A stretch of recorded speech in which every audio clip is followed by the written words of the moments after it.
अस्सलाम वालेकुम, मैं अरबाज जहांगीर। आप देख रहे हैं प्रोग्राम व्यापार। पाकिस्तान में फॉरेन डायरेक्ट इन्वेस्टमेंट की मौजूदा सूरत हाल ये वाज़ेह करती है कि बुनियादी मसला सरमायाकारों की कमी नहीं बल्कि पॉलिसी तसलसल के साथ इंतजामी कमजोरियां और इकनॉमिक स्ट्रेटजी का गैर मुस्तहकम होना है। ऐसी सूरत हाल में हुकूमत से खलीजी ममालिक के इन्वेस्टर्स मिड टर्म इकनॉमिक्स की मद में वाज़ेह डायरेक्शन और एक्सचेंज रेट स्टेबिलिटी चाहते हैं, साथ ही लॉन्ग टर्म रिफॉर्म्स पर यकीन दहानी का भी मुतालबा कर रहे हैं।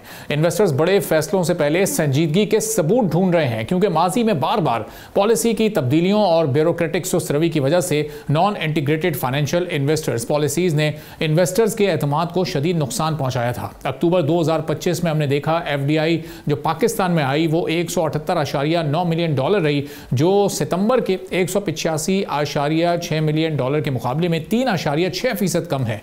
अब तारीखी एतबार से अगर हम मुख्तसर जायजा लें तो सबसे ज़्यादा FDI पाकिस्तान में 2007 में $5.59 बिलियन की सूरत में देखी गई थी। पिछले 25 साल का हम एक एवरेज निकालें तो ये कमोबेश एनुअल $2 अरब सालाना सामने आता है। मगर इसके बाद हमने देखा 2007 के बाद जो मुसलसल सियासी और सिक्योरिटी अदम इस्तेहकाम ने रुझानात को तोड़ दिया। टैक्स पॉलिसीज़ में बार बार तब्दीली, रेगुलेटरी गैर यकीनी सूरत हाल, कारोबारी रुकावटें और बढ़ती हुई कॉस्ट ने माहौल इन्वेस्टर्स के लिए नॉन अट्रैक्टिव बना दिया, जिसके नतीजे में कई मल्टी नेशनल कंपनीज कई दहाइयों के बाद अब पाकिस्तान से निकलने लगी हैं। पाकिस्तान को इम्पोर्ट ऑल्टरनेटिव पर मबनी मॉडल छोड़कर 5 से 10 साल की हिकमत अमली के साथ ग्लोबल इकनॉमिक इंटीग्रेशन की तरफ बढ़ना होगा। इन्वेस्टमेंट का मकसद सिर्फ सरमाया लाना नहीं होता बल्कि पायदार और कलेक्टिव डेवलपमेंट होना चाहिए। इस सिलसिले में पाकिस्तान की नौजवान आबादी, मजबूत फ्रीलांस कम्युनिटी और जोग्राफियाई अहमियत के में भी बड़ी अपॉर्चुनिटीज़ हैं। खलीजी ममालिक के पास $3 ट्रिलियन से ज़ायद फंड्स मौजूद हैं और अगर पाकिस्तान अपनी पॉलिसीज़ में स्टेबिलिटी लेकर आए तो इन्वेस्टमेंट के इम्कानात बहुत ज़्यादा बढ़ सकते हैं। मौजूदा हुकूमत ने फाइनेंशियल सर्विसेज के अलावा एनर्जी और ट्रांसमिशन सेक्टर में बेहतरी लाकर बैरूनी सरमायाकारों का एतमाद किसी हद तक तो बहाल किया है, मगर कॉस्ट के साथ हैवी टैक्सेस और इंतजामी सुसरवी अब भी बड़ी रुकावट। लेकिन SIFC की फॉर्मेशन के बाद अब इसमें कितनी बेहतरी आ सकती है, खासतौर पर पाकिस्तान बिजनेस काउंसिल इसमें क्या रोल प्ले कर सकती है। जावेद कुरैशी साहब CEO हैं पाकिस्तान बिजनेस काउंसिल के, हमारे साथ मौजूद हैं, उनसे इस पूरी सूरत हाल पर बात करेंगे। जावेद साहब, बहुत शुक्रिया प्रोग्राम के लिए, आपने वक्त निकाला। अब हम देख रहे हैं कि फॉरेन डायरेक्ट इन्वेस्टमेंट के मामले में पाकिस्तान को पिछले 25 सालों से एक बड़ी मुश्किल का सामना है और ये इन्वेस्टमेंट छोटे छोटे टुकड़ों में आती है, फिर कुछ मल्टीनेशनल कंपनीज पाकिस्तान से बाहर भी चली जाती हैं। ये इस इन्वेस्टमेंट को हम कैसे बढ़ा सकते हैं, एतमाद से जीत सकते हैं बैरूनी इन्वेस्टर्स का? थैंक यू वेरी मच जी, आपने मुझे अपने प्रोग्राम पे बुलाया। मेरे इस पे 4-5 पॉइंट होंगे। सबसे पहले जी, हमें ये देखना है कि फॉरेन डायरेक्ट इनडायरेक्ट इन्वेस्टमेंट जब कंपनियां करती हैं तो उनके पास बहुत चॉइसेस होती हैं। वो 50-60 मुल्क में इन्वेस्ट कर सकती हैं। आजकल कैपिटल ग्लोबल है, हर मुल्क चाहता है कि वो फॉरेन डायरेक्ट इन्वेस्टमेंट चाहें।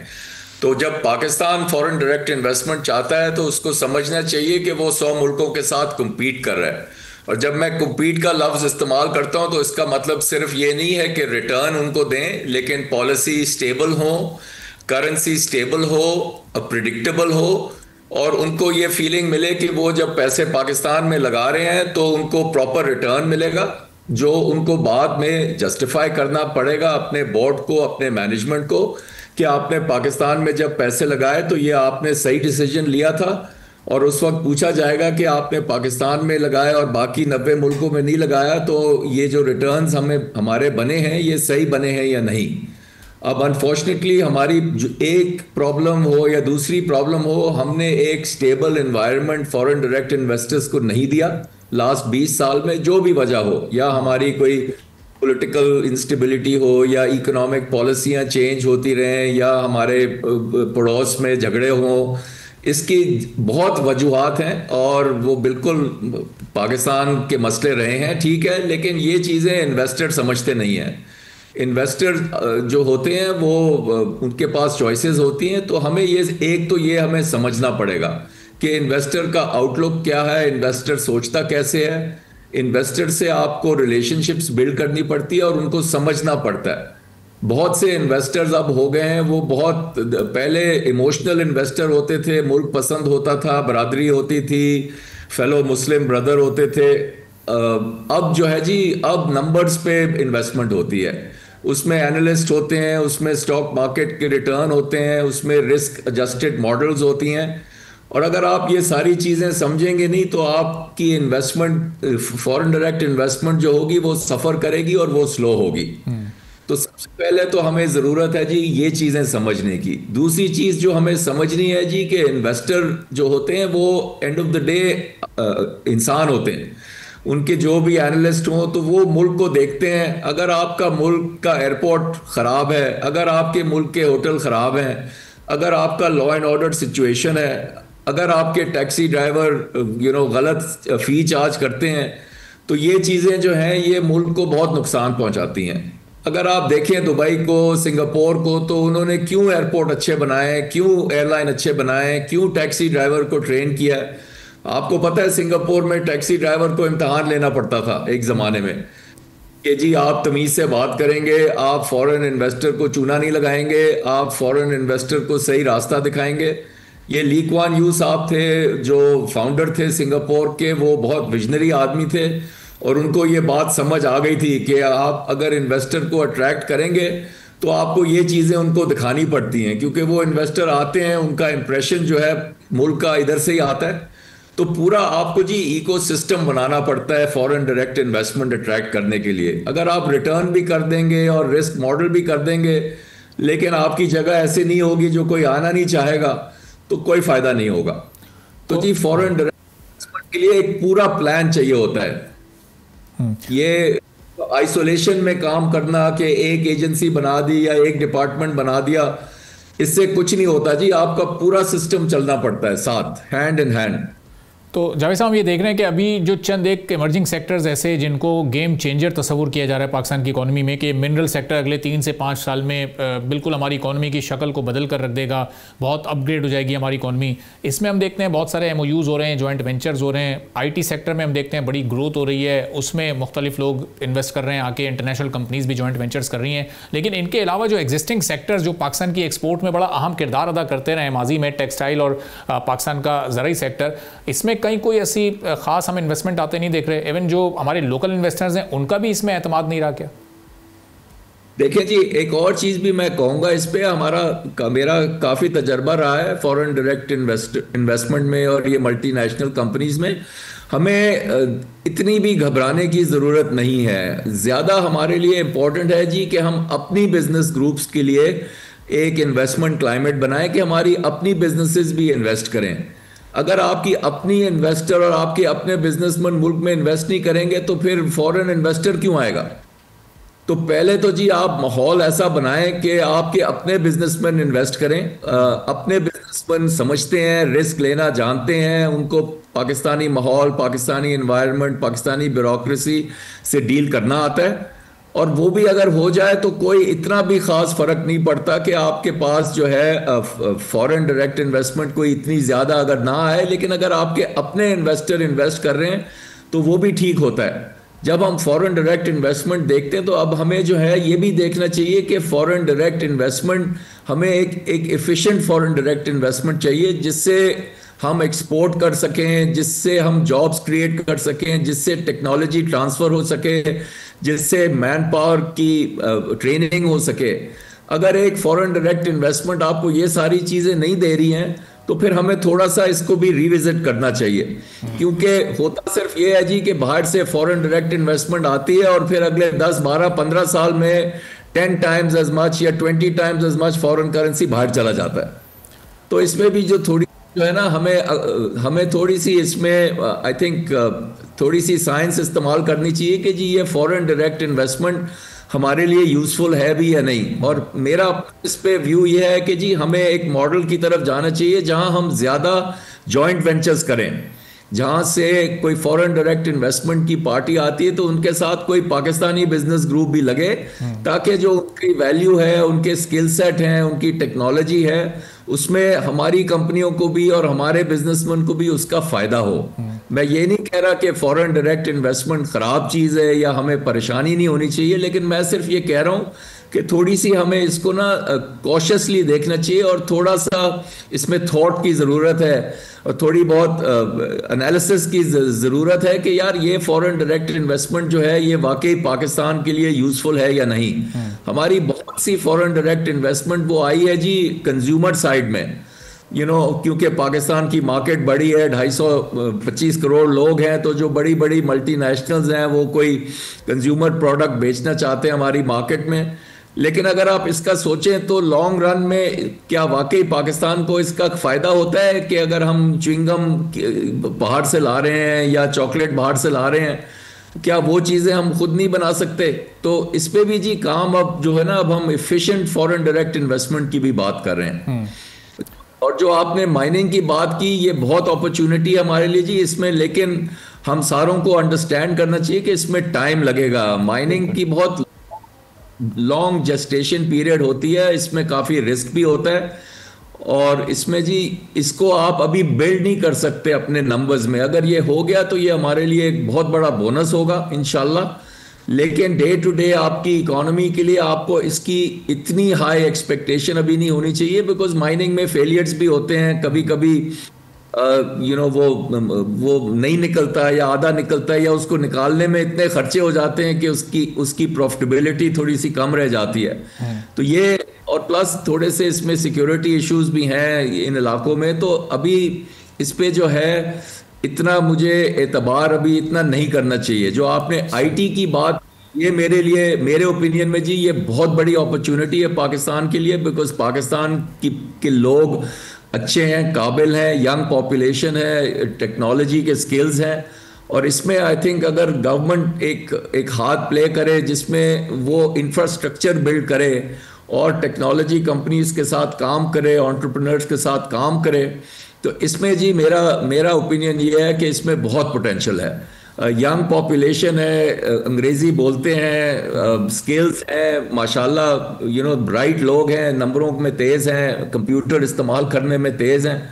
तो ये मैं बिल्कुल कहूँगा कि जी इसमें हमारा बहुत अपसाइड है। हम जो भी जी लोगों में इन्वेस्ट करेंगे तो मेरा ओपिनियन ये है कि इसका आपको फल मिलेगा। तो जावेद साहब, ये हुकूमत की अब ये समझ आ गई है कि अगर ये इन्वेस्टमेंट लोकल हो या फॉरेन डायरेक्ट हो, ये लेकर अगर आनी है तो प्राइवेट सेक्टर का इसमें बड़ा इंपॉर्टेंट रोल है। हमने देखा इसी साल 3 महीने पहले सितंबर में चाइना में एक बहुत बड़ा डेलीगेशन गया पाकिस्तान से, 250 कंपनीज गई, हंड्रेड्स ऑफ डेलीगेट्स उनके साथ थे, और वहाँ पर बहुत B2B एग्रीमेंट्स हुए, जॉइंट वेंचर्स हुए। प्राइम मिनिस्टर ने भी उसको कोट किया कि 7 से 8 अरब डॉलर की इन्वेस्टमेंट पाकिस्तान में आ सकती है।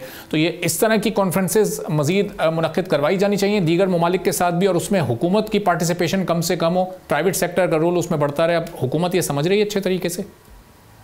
सर, हुकूमत बिल्कुल समझ रही है, आहिस्ता आहिस्ता समझ रही है। इसमें जी हमारे 2-3 ओपिनियंस हैं। एक तो जी पब्लिक सेक्टर गवर्नमेंट को तो बिल्कुल दूर रहना चाहिए। गवर्नमेंट का काम नहीं है, गवर्नमेंट चले ऑर्गेनाइज कर दें, दरवाज़ा खोल दें, लेकिन गवर्नमेंट को कॉन्फ्रेंस टेबल पे बिल्कुल नहीं बैठना चाहिए। ये प्राइवेट सेक्टर की डिस्कशंस होनी चाहिए दोनों तरफ से। एंड सेकेंडली जी देखें, बड़े बड़े कॉन्फ्रेंसेस में जाना और 200 लोगों को बिठाना, 200 लोगों के सामने बिजनेस नहीं होती जी। बिजनेस और स्पेशली फॉरेन डायरेक्ट इन्वेस्टमेंट जब बड़े नंबर इन्वॉल्व होते हैं तो ये बड़ी छोटी छोटी डिस्कशंस में होती हैं। इसमें प्राइवेट डिस्कशंस होती हैं, कॉन्फिडेंशियल डिस्कशंस होती हैं, इसमें ऐसी ऐसी चीज़ें डिस्कस होती हैं जो नहीं लोग चाहेंगे कि 200 और लोग भी देखें और सुने। तो ये हम बिल्कुल इसमें बिलीव नहीं करते जी। ये फिर शोशाबाजी हो जाती है। बड़ी बड़ी कॉन्फ्रेंसेस आपको स्मॉल ग्रुप्स में जाना चाहिए, और इसमें जहाँ प्राइवेट डिस्कशंस हों, प्राइवेट मीटिंग्स हों, उसमें सीनियर लेवल लोग आए।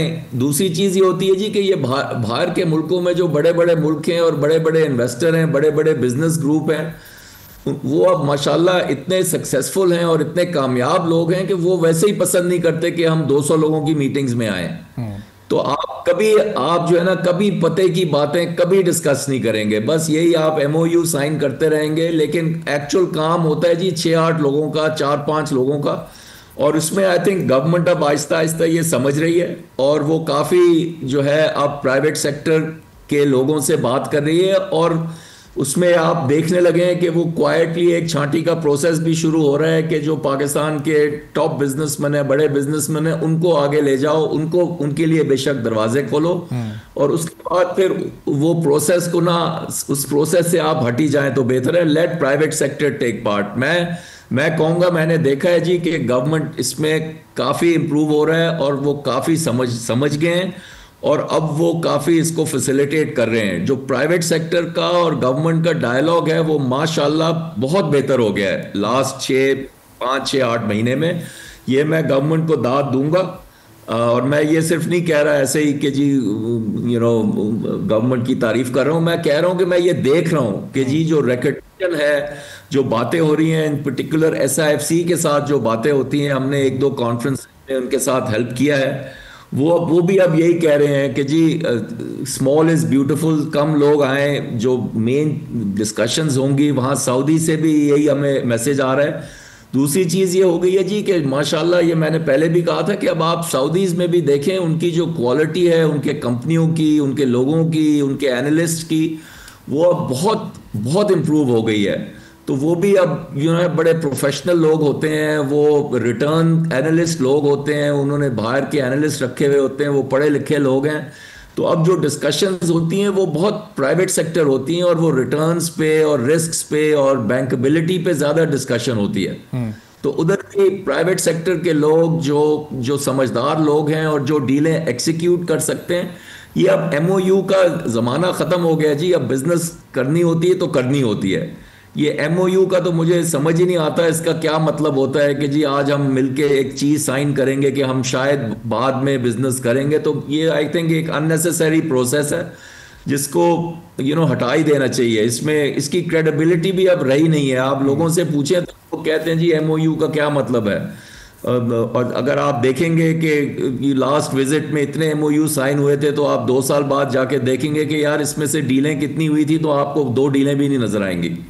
तो इससे बेहतर है कि हम ये MOU कल्चर से हट जाएं, इन्वेस्टर्स की स्मॉलर ग्रुप्स बनाएं और सेक्टर वाइज आइडेंटिफाई करें। इसमें काम करना पड़ता है जी, इसको इन्वेस्टर को भी समझना पड़ता है। अब सऊदी अरेबिया का 2030 का एक प्लान है जी। अगर आप 2030 का वो प्लान नहीं समझेंगे तो आपको समझ ही नहीं आएगी कि सऊदी क्या सोच रहे हैं, क्योंकि वो प्लान जो है सऊदीज का, उसमें उन्होंने 6-7 इंडस्ट्रियां आइडेंटिफाई की हुई हैं। और अगर आप समझेंगे ये नहीं कि ये वो सिर्फ उन 7 इंडस्ट्रियों में इंटरेस्टेड हैं, तो फिर कैसे आप बिजनेस कर सकेंगे। अब मैं आपको बड़ा अच्छा एक एग्जांपल देता हूँ। एक बड़ी अच्छी आई थिंक ट्रांजैक्शन शायद हो भी रही है जी, कि जी अरेबिया आई थिंक 2030 में वो वहाँ फुटबॉल का वर्ल्ड कप करने वाले हैं। तो वो MBS साहब ने कहा है कि फुटबॉल का वर्ल्ड कप सऊदी में होगा, तो हर चीज़ जो उस वर्ल्ड कप में इस्तेमाल होगी वो सऊदी में बनेगी। तो उन्होंने एक फरमान दे दिया है कि जी ये ऐसे होगा। तो अब वो कह रहे हैं कि जी हम जो फुटबॉलें भी होंगी वो भी सऊदी अरेबिया में बनेंगी। अब सऊदी फुटबॉल तो नहीं बनाने आते, तो अब वो किसके पास आ रहे हैं? वो हमारे पास आ रहे हैं, क्योंकि हम दुनिया के बेस्ट फुटबॉल बनाते हैं। बिल्कुल। तो अब देखें, ये अब हमारे लिए अपॉर्चुनिटी है। अब ये सेंसिबल अपॉर्चुनिटी है, ये सऊदी अरेबिया के बिजनेस प्लान से अपॉर्चुनिटी निकल रही है। इंशाल्लाह आप देखेंगे कि पाकिस्तान के फुटबॉल मेकर जो हैं वो इससे बहुत बेनिफिट करेंगे, क्योंकि इतना बड़ा टूर्नामेंट, इतना बड़ा साइज, स्कोप, ये माशाल्लाह पाकिस्तान की आप देखें सियालकोट में बहुत इसमें से अपॉर्चुनिटीज निकलेंगी जो लोग फुटबॉल वगैरह बनाते हैं। और इसमें लंबी इन्वेस्टमेंट होगी। तो देखें, ये एक साइंटिफिक इन्वेस्टमेंट होती है। 5 साल, अगर आप 1 साल पहले कहते हैं कि जी पाकिस्तान और सऊदी फुटबॉल की एक इन्वेस्टमेंट करते हैं फुटबॉल बनाने की, तो लोग हंसते, कहते हैं यार ये क्या बात कर रहे हो, छोटी मोटी बात करो, बड़ी बात करो। लेकिन चीज़ है जी जो इम्पोर्टेंट होती है। तो इन्वेस्टर को भी समझना, इन्वेस्टर की एक्सपेक्टेशन समझना, उसकी अपनी प्लान समझना, स्पेशली सऊदी अरेबिया जैसा मुल्क। अब Saudi Arabia long term planning करता है। अगर आपका 2030 प्लान, वो फूड सिक्योरिटी उनके लिए बहुत इंपॉर्टेंट है। तो हमें भी अपने आप को ना सऊदी अरेबिया के प्लान्स के साथ अलाइन करना पड़ेगा। सही। जावेद कुरैशी साहब हमारे साथ मौजूद हैं, बता रहे हैं कि चंद सेक्टर्स इस वक्त पाकिस्तान में ऐसे हैं जो वाकई पाकिस्तान में आने वाले दिनों में मईशत की राह को और उसकी सूरत हाल को मुकम्मल तौर पर तब्दील कर सकते हैं। एक ब्रेक लेता हूँ, ब्रेक के बाद जब वापस आएंगे तो एक और बड़ा अहम मसला है कि इलेक्ट्रिक के बोर्ड इलेक्शंस का, जो 3.5 साल से नामुकम्मल है। जावेद कुरैशी साहब चूँकि डायरेक्टर हैं कि इलेक्ट्रिक के बोर्ड ऑफ डायरेक्टर्स के मेंबर भी हैं और हुकूमती साइड से वो डायरेक्टर हैं, तो बड़े रेलेवेंट हैं। वो बहुत सारे सवालात के जवाब देने के लिए एक ब्रेक के बाद वापस आते हैं और इस अहम मौजू पर जावेद कुरैशी साहब से गुफ्तगू करेंगे। सब्सक्राइब करें और बेल दबाएं ताकि कोई खबर रह न जाए।